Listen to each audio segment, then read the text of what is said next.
Very simply put, the way the system works right now, it costs more than if we had Medicare for all. Why is that? Because we have an unnecessary for-profit middleman that essentially acts like a mafia.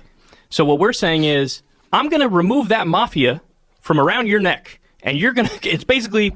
What is that mafia you're referring to? That mafia is the for-profit health insurance company. So they have to take their cut as the middleman between you and your doctor. Mm-hmm. Okay? If we just remove that, have the government at no profit margin be the single insurer, that's what a single payer means, they're the single insurer, then we actually end up saving $5 trillion over the course of 10 years. And that's not Kyle Kulinski talking. That's a detailed study from the University of Massachusetts Amherst. Now, talking. That's a liberal fucking place. With all the wars, disasters, nonsense, and cover-ups going on, I thought it would be a good idea to go back and watch how Kyle Kulinski all but proved that our system is corrupt for the sake of corruption. While sitting at the Joe Rogan Experience, Kyle broke down how health insurance for everybody would actually be trillions of dollars cheaper than the system we have now. And of course, Joe Rogan will show his right-wing side by always questioning, oh my goodness, how are we going to pay for that? Is that too expensive? How are we going to, what about the workers that are already working insurance? We can't change the system. It already exists. Well, the system exists because of corruption. For example, before we get to the rest of the clips, and I'll give my thoughts on it afterwards, let's address Joe's point of contention right there. The fact that the University of Massachusetts is liberal. Okay, whatever. You cannot say the same about the Mercatus Institute, which is a right-wing think tank. And even they say we'll save at least $2 trillion. So UMass said we'll save about $5 trillion over 10 years. And the right-wing think tank said we'll save around $2 trillion. Nobody says it'll cost more money to cover everybody. Nobody. So for my fiscally conservative people out there, shout out to you. How you doing? You all right? Cool. We can't afford not to cover everybody. But as you see, Joe is going to find more contentions for the plan that covers everybody. So I don't know if Joe was trying to give generic pushback or those were his actual contentions. But by the end of it, he shouldn't have any, really. Let's watch these clips and I'll give my thoughts on it afterwards. So what do you do when you have all these insurance companies? Like, what happens to those insurance companies? What happens to all those jobs? What happens to all that money? The insurance companies go away. Go away. I mean, they go away. Businesses go under. So you kill those businesses. If I say, hey, you're not allowed to cut your lawn, okay, unless, let's say the guy wants to charge you $100. Right. I say, no, Joe, I'm going to be the one who pays the person who cuts your lawn. You have to give me $200. Okay. So if somebody came along and said, no, whoa. Hey, middleman guy, we're going to get rid of you. And Joe, you want to cut your lawn? Give that guy $100 and you're all set. Wouldn't you say, well, that makes sense. The middleman guy, he can piss off. Because that's the way I look at it. The reality is when people argue for choice in health insurance, look at it like this. Would you say, hey, man, don't take away my choice when it comes to picking my firefighter? People are like, what do you mean? No, the way it works is there's a fire and you get help. End of discussion. They will come. You don't say, whoa, I want to pick my fire department. Well, this is the same thing with healthcare. The idea, you're going to be able to pick your doctor. That's perfectly fine. Okay. But the idea of you'll have your choice between insurance companies, that's like saying, pick which, do you want the Irish mafia ripping you off or the Italian mafia ripping you off or the Jewish mafia ripping you off? Go ahead. I'm giving you choice. Right. In some areas, the idea of choice is fundamentally absurd. It's like saying, well, let's shut off the road system. Instead of being public, let's have it privately run. And you could make a left on that road, make a left on that road, or make a right on that road. Don't take away my choice of road. I want to pay for that one or that one or that one. No, it's all there.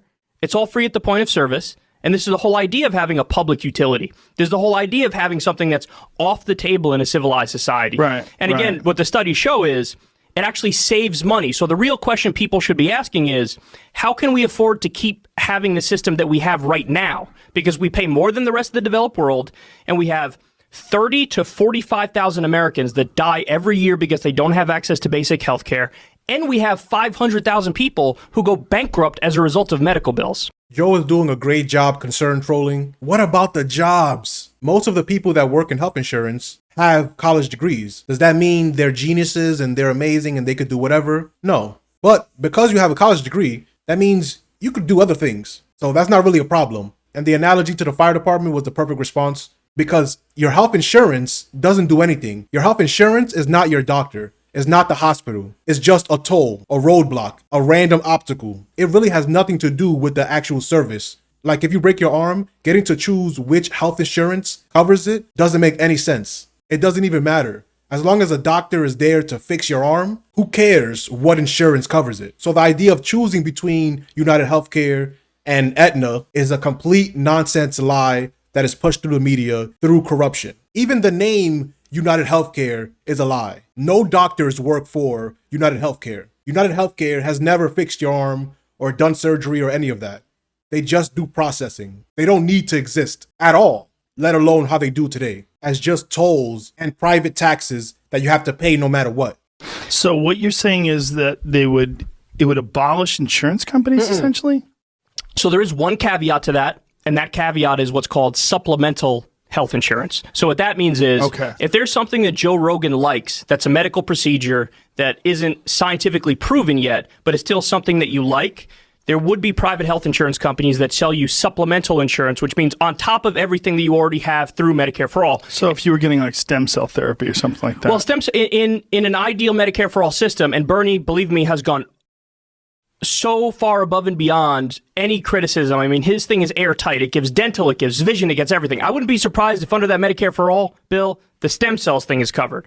But let's say something like homeopathy, which is like the horseshit, total horseshit. You want to cover that by insurance? No, Medicare for All would not cover that because it's so speculative. So and private horseshit insurance? Private horseshit insurance, or plastic surgery, things of that nature. But that's an important point because is that real? They have private surgery or private insurance for plastic surgery? No. I'm saying it would be theoretically legal for it under a Medicare for All system because it's supplemental. How could you have insurance for plastic surgery? Like, I decided my ears are too big. So maybe the market wouldn't be there, but it would be legally possible is the point. So it doesn't fully ban private insurance, but it does bans what's called duplicative care. So you can't say, hey, I'm an insurance company, I'm going to come in and offer you something that's already covered in full by the single payer system. And the reason why that's there is we don't want you getting ripped off by some charlatan. I see what you're saying, but it would essentially gut the health insurance industry. It would make it so that you no longer have health insurance company CEOs making tens of millions of dollars off the backs of people while people die because they can't get health insurance. Yes, it would. And that's a good thing. That's a positive thing. Another great defense by Kyle there, as Joe tried to focus on, well, what about the jobs? Really, the jobs that are going to be missed the most are going to be the executive jobs that make millions of dollars a year, not helping anybody, denying healthcare just so that they can hit their profit goals of that quarter. Joe is just bringing up nonsense, but these arguments are not new. They're not unique to Joe Rogan. They're the same ones we hear on CNN and things of that nature, because it makes it seem like private health insurance companies cares about their employees. They don't. This is one of the main issues that made me realize how corrupt this whole thing goes. Most people that work in health insurance companies don't actually work for those health insurance companies. They work for processing companies that has the United Healthcare contract. You work for a company that does prior authorization, let's say, then your company has the Aetna, has the United Healthcare contract, and then that's all you guys do.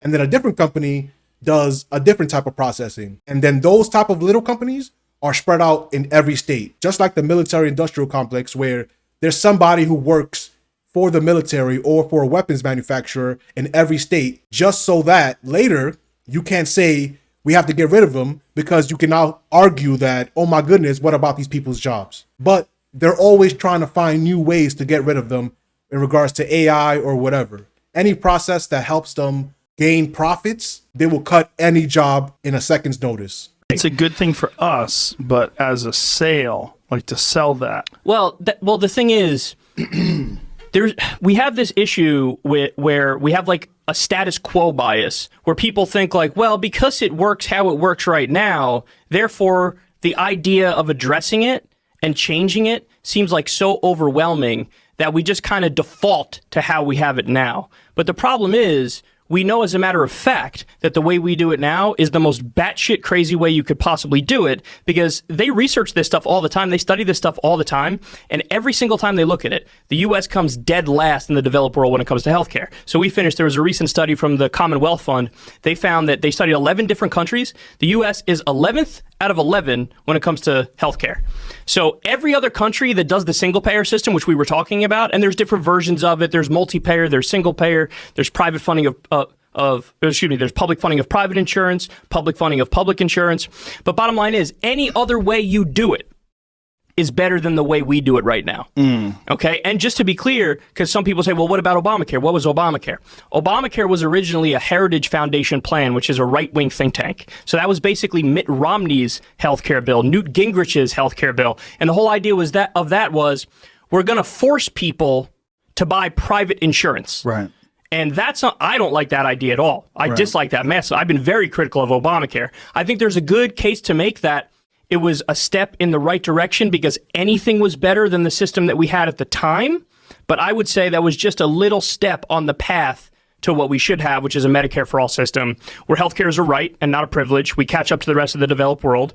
And again, we should go above and beyond the rest of the world because like in Canada, I don't think they have dental covered by it. They don't. But Bernie's bill does provide dental. So, I think that this is one of those issues where when it's fully explained to people, it's kind of a no-brainer and you can get people to realize like, no, the system is totally screwing you right now and we can fix it. Another great defensive move by Kyle Kulinski there as Joe dropped the whole concern trolling and now saying, okay, so that's a good point. How do we sell it? Sell it to who?